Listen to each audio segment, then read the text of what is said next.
Moikka! Hey! Welcome to our podcast, Mastering Finland.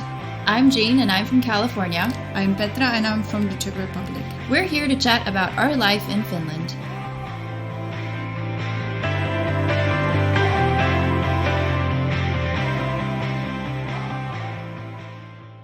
Hello, welcome to another episode of interviews on our podcast, and today I would like to introduce Kadiya, my dear friend. Hello, Kadiya. Hello, Petra. We met during our master's studies and now we're doing this great interview together, so could you please introduce yourself? Okay, my name is Kadiya. I am a Uyghur and I am a recent graduate from the University of Jyväskylä, and I am also a mom of a son who is just 1 year, 8 months precisely. Yes.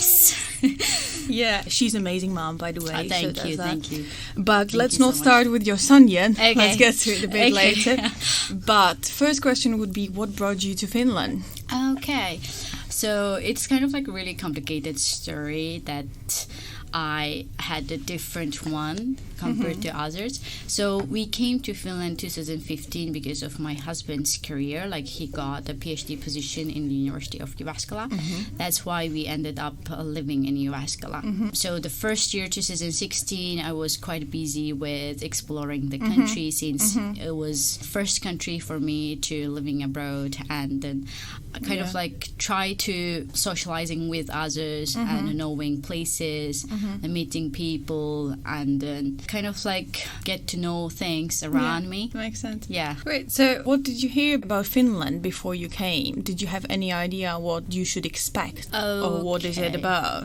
I have to be honest with you that I've heard about this country, and I've heard about the winter. It's pretty cold, and then kind of like the brand of Nokia, of course. Yeah, but makes sense. I didn't have a precise knowledge that how Finland looks like. Yeah. So it wasn't quite familiar for me to like have a whole picture about the whole country. Yeah, makes sense. So when you came then, what was your first impression of Finland? What do you remember that like fascinated you about this country? Okay, it has been a while though. Yeah, I know. Okay, so the first moment I still remember, I was super excited because it was my first country, like living abroad, and then everything looks different. Yeah. People, you know, the whole society, the whole system, and I was so excited to see how much differences I can find from here and compared to my own region. Yeah. So it was pretty cool at the beginning to know people, to know the culture, the society, everything. But I didn't have still the precise picture, the clear picture about the whole Finnish society. Because I didn't have that much chance to like engage with the society, with the culture, since I wasn't really fluent in the language. Still I'm not, but kind of like a basic knowledge, I would say. So I think that's connected to the next question, which is, did you experience any culture shock, like something that just was like wow? Well, I can say that we have so many differences from this culture and the Uyghurs culture. First of all, in my culture, we have so many kisses, hearts, you know what I mean? But here, no one is touching anybody. It's not, but something not, I love it. Yeah. So, and the personal space, you know, like it's kind of like a big shock for me. Like at the very beginning, like you have to keep your own space. Oh my God, this is too much for me. Yeah, I bet it must be difficult because to me in Czech we are quite touchy, but it's nothing like, for example, South region like Greeks, and probably you have similar thing that they're very like touchy and kissy. And I remember with Katarina, our previous guest actually, and you know her as well, like she was, I'm gonna be kissing you and hugging you, and then I was so useless when doing it. I didn't know which side or what, and she gave up on me. She doesn't do that anymore. She just hugs me because she knows that I'm completely lost when it comes to the kisses. Sweet. I understand because it's not saying which culture is the best. It's saying that the differences we are talking about here is so big that's even sometimes it's really difficult to accept it. Makes sense. So at the beginning I was quite shocked about this personal space and the, like keep your own space. And then at the same time, I was really surprised that they schedule things in advance, even if you go to a hospital or a dentist, wherever you go. So you have to book your appointment in advance, and you have to wait. So it was kind of like a big surprise, because in my region, as long as you have something, you just go. No need to book an appointment or something. We have the like same in Czech, to be honest, which it was quite shocking. Is it? Yeah. Unless dentist. I think dentist is the only, and like gynecologist and like specialist. Yeah. You have to have an appointment, but the general doctor, no. Yeah, exactly. No. I was quite shocked about that. Like, what if I had some emergency? But they have a quite different system for emergency cases. But still, if you are not some kind of like an urgent situation, if you have not just broken. Exactly. So you have to wait. So it's kind of like totally different. Yeah, I guess that it has two sides, because like I can see the good side of it, that people just don't go to doctors with everything. They just really think before going to doctor, because they have to. Exactly. Yeah, I think even like meeting your friends, you have to schedule in advance. Like after 2 weeks, would you be available on Monday? Like kind of, oh my gosh, how would I know about that? Because it's kind of like pretty cool for me. You know, like you know your schedules in advance. So it's pretty. It's pretty cool that you kind of like advance your time for yourself, for your family, for your own friends. So for me, it's kind of like pretty cool. But at the beginning, I was quite shocked. Like, oh my gosh, like how can I tell? Like I don't know now. It makes sense. Yeah. So now the question is sort of related, and it's a question that what do you appreciate about the Finnish culture? I know you mentioned already some bits, but is there anything else that you really appreciate about this? I would say first of all the scheduling things, and second of all I would say everything is based on trust. So they're so honest. You don't need to prove yourself what you really mean. You just say it, and they trust on it. So it's pretty cool. It's kind of like that. You feel that you're a human being here. It's not kind of like showing pile of papers that okay you are showing something or you're proving something. So it's pretty cool for me. That's amazing. Definitely. That's the part I love as well. For sure. Whatever you say, that is like agreed on, and that's what it is. Exactly. Yeah. Good. So, what do you struggle with in Finland? I know it's like so many foreigners struggle with so many things in Finland, and that's why we are asking this question, because we feel that it's important to share this worries as well. And problems. Sure. I think it's really important question that you give other people kind of like a whole picture about Finland. Because you hear everywhere just like, oh, the happiest country in the world, the best country in the world, best education, but you don't see this objective. Exactly, the reality. Sure. I used to struggle with the whole weather, the darkness, and the Finnish society, since I couldn't, like fit into that society that much. But now, like, the process helped me to grow myself, that kind of mentality, that kind of like try to adjust myself in the Finnish society. So the weather part, I would say, it's kind of like a mindset that if you keep reminding yourself that you live in the darkest place in the world, that wouldn't help. That wouldn't help. So you have to, like meditate yourself, what's going on around you. Like you have to socialize with other people. Like you have to change your attitude. So it's kind of like a process that you can change it. And now I would say I am struggling with finding a job after graduating my studies. Welcome to the group of people. It's the reality. It's really crucial, but I believe we all can find our own spots. Definitely agree. But it's just a matter of time. And it will happen soon, and I believe that we can find something we are really passionate about in our own fields. But still, the process kills me, kind of like... I feel you. It's kind of like just graduated and everyone congratulates you that, but great, what's but next? What's next, that's so the just problem. to remind you, so we studied educational sciences together. Yes. If you don't remember from the previous episode. But just so you know that we are educational specialists, education people. But so education people don't have space. kids here in the country with the best education, which is quite funny. But I believe something is going to change. Yes. And I myself am trying to push on changing these things. And even if this podcast is going to change something, we kind of hope that it will. You never know. Because people hopefully will listen, and even Finnish people will listen. Yes. And they will hear out what we talk about. Yes, because you never know what will happen. Exactly. But yeah, of course, if somebody's listening and has an extra job, please contact me. Contact us so we can connect you with Kadiya. Yeah, for sure. Okay, now we can get to all these baby boy issues It's thing. amazing. Yeah. So I am so curious because we've never talked about this whole pregnancy and how was it, and that's why I'm so glad that I can ask you this question. So I learned myself as well.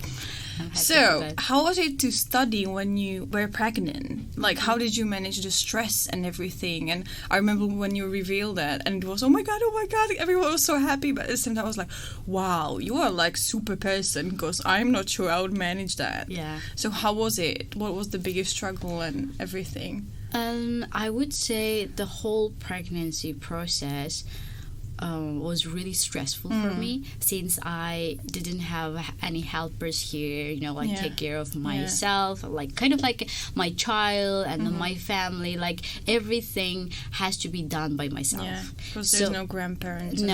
So like I'm the one who takes care of everything. Of course, my husband, he's the best, I would say, but most of the time you have to do your own things, and he has to work, so it's kind of like most of the time I felt really stressful about everything, and the people around me, like they were quite too busy with their studies, like as long as I have questions, like they would answer me that, oh, I'm writing my thesis, blah blah blah, and then, oh my gosh, it's studies time, like it's thesis time, like, oh my gosh, what I'm doing, I'm still pregnant, like it's kind of really stressful, but at the same time they have a really good system here, and it's kind of like a quite being supportive, and like asking you what has been going in your life, and then kind of like the system helped me quite a lot, I would say. That's good to hear. Yes, and of course, like it's your own mentality that you have to adjust yourself, that definitely. You are doing a great job, like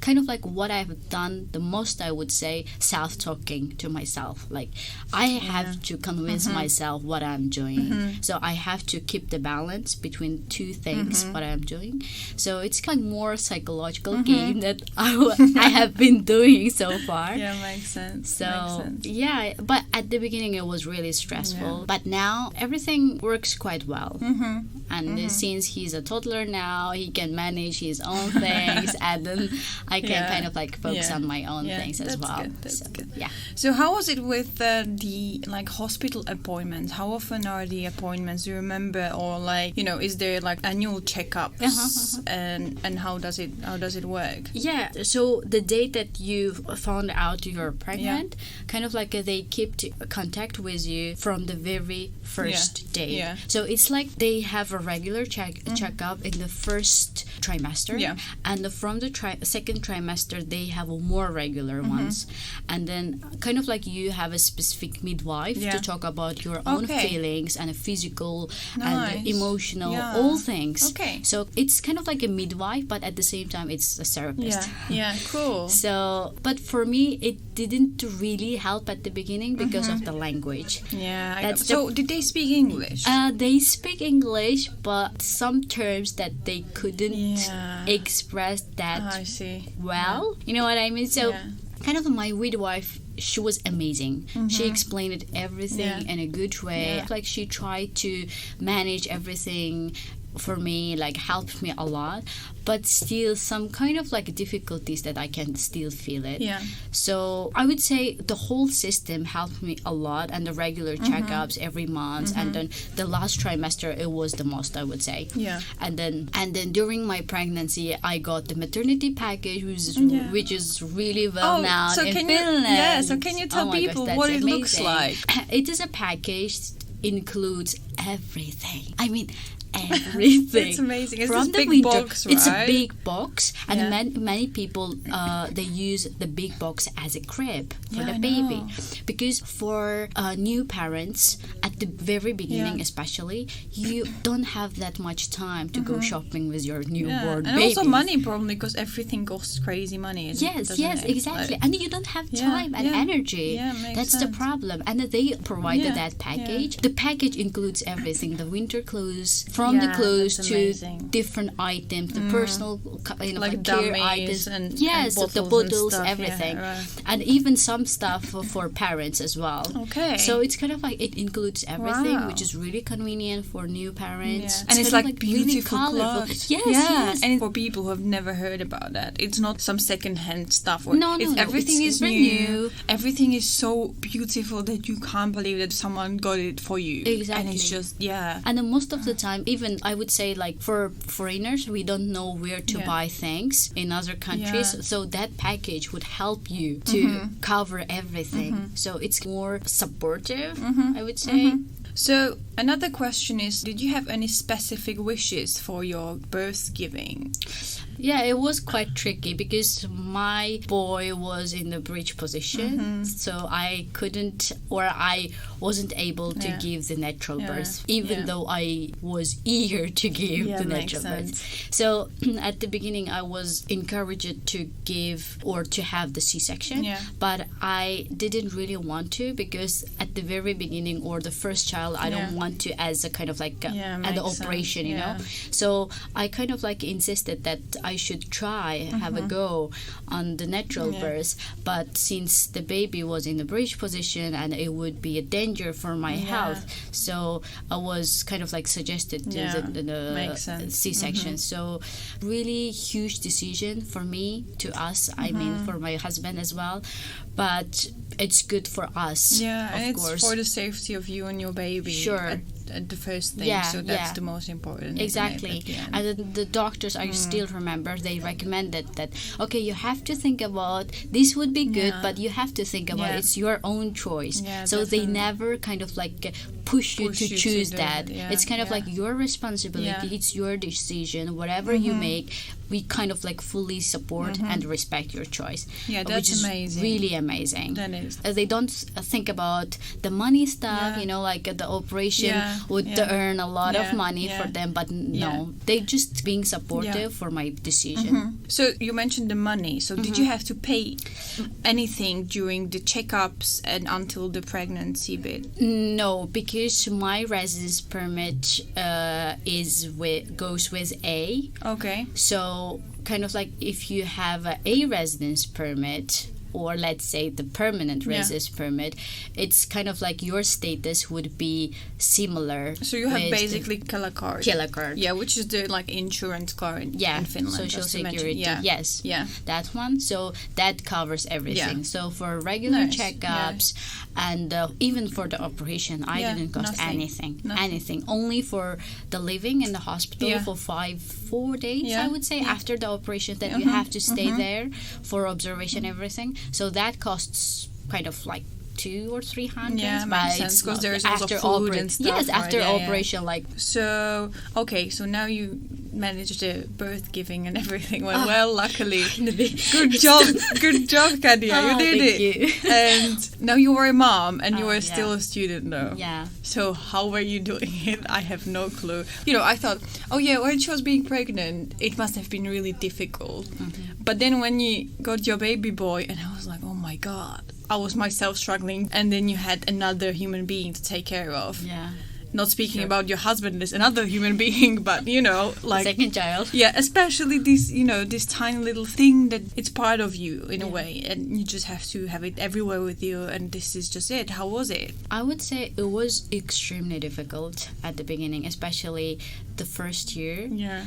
because I didn't have any experience like handling a baby, a newborn baby, you know, like everything was totally new for me. So I struggled with everything. I have to explore things by my own.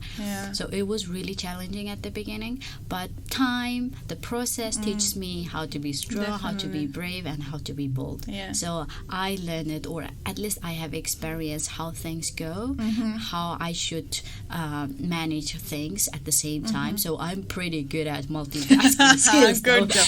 I think all moms are probably. That's the key skill that you need to have. At least we are trying. At least we are trying. Definitely. I wouldn't say I'm doing a great job here, but at least I'm trying to do a great job. Your best. Yeah, that's how it goes. Thank definitely. you. But it was extremely difficult at the very beginning. And then we have to find the balance on studies and taking care of the child. You know, like we have to negotiate with my husband. Like, okay, now it's your turn. It's my turn.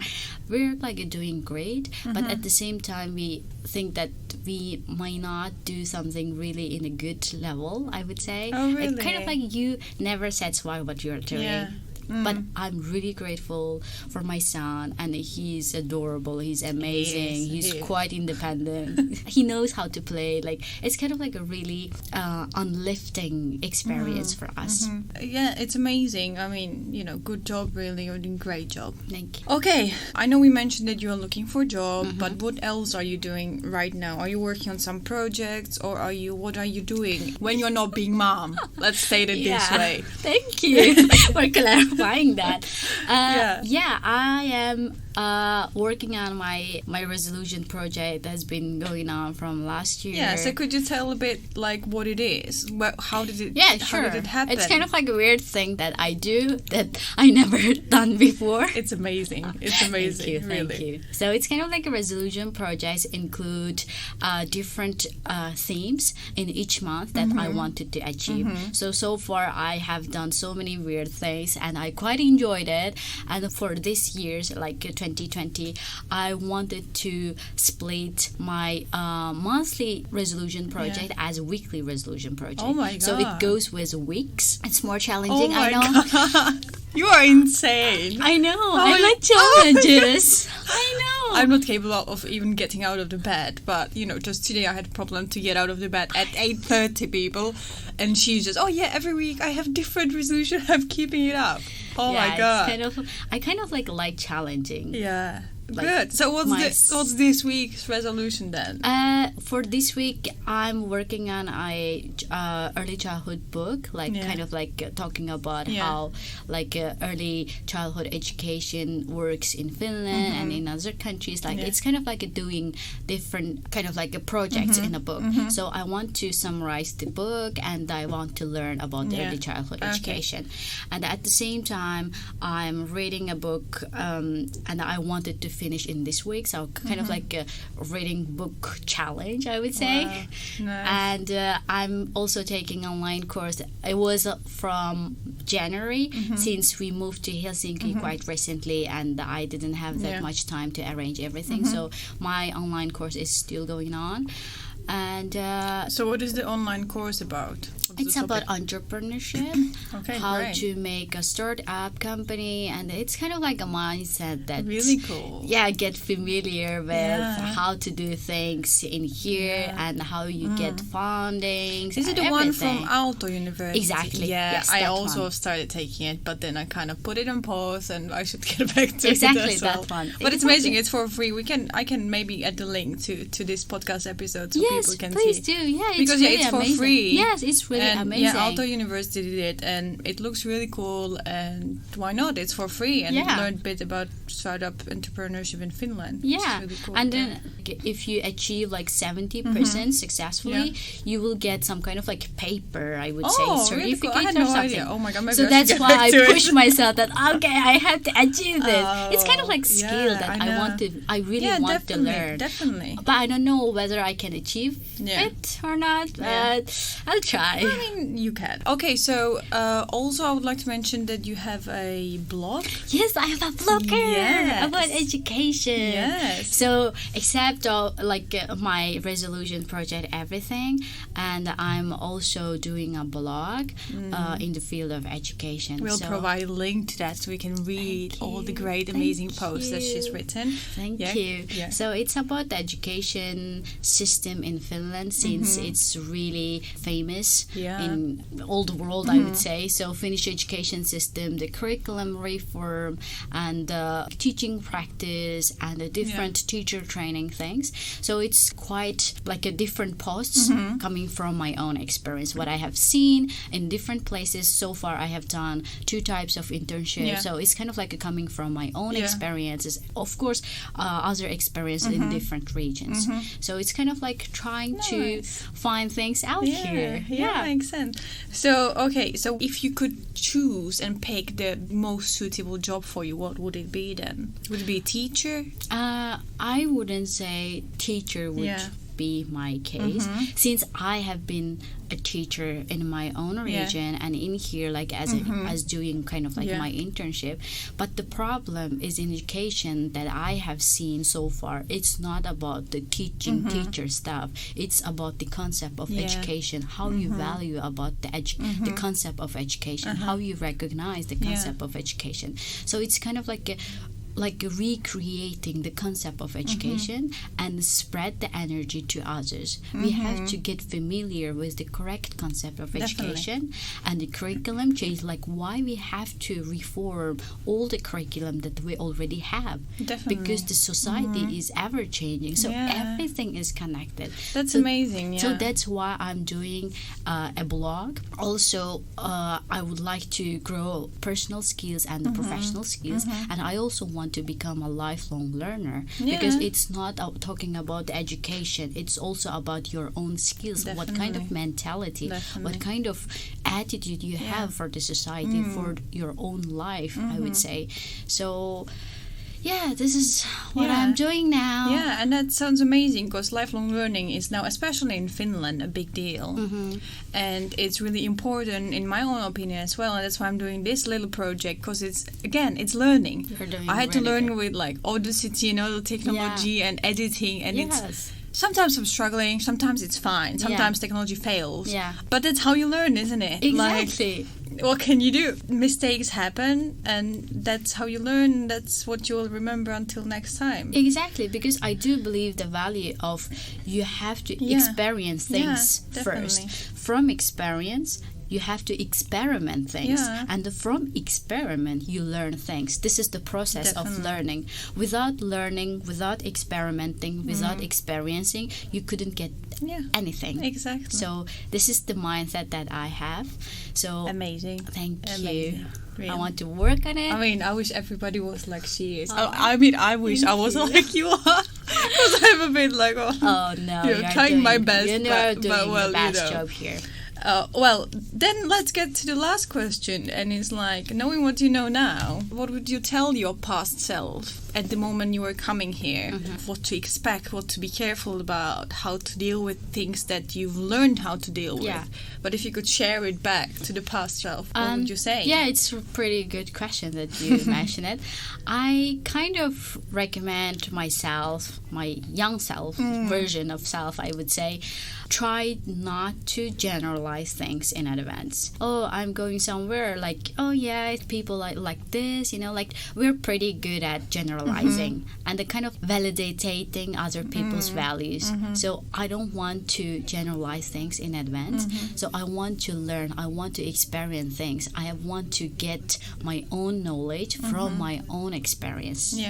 So it's kind of like a learning things step by step, like a process, and then everything works out. Maybe sometimes at once, but sometimes it's not. So you have to experiment on it. Definitely. Kind of like try to enjoy the process, I would say. That's not just generalizing, but try to enjoy the process, because you never know what would you get if you don't try it. Yeah, exactly. That makes sense. And I think it's good advice to me as well, because I'm all the time like trying to reach somewhere, but I'm not necessarily enjoying the process. Especially we are quite kind of like comfortable in our like a comfortable zone, I would say. We are living with our own elements, and we try to put ourselves in our own elements, in our comfortable zones. Most of the time it doesn't work if we go somewhere totally different. So what I really want to do is push myself in the different places, give myself a little bit kind of like a different challenges, and to train myself in tough process. Yeah, that's amazing. That's what I tried to do as well, and we talked about it, about visiting these different events and workshop, and like push yourself to really do the networking. Yeah. And sometimes it's really exhausting. And it's really challenging. It's really difficult, because you are not welcome to everywhere that you wanted to go.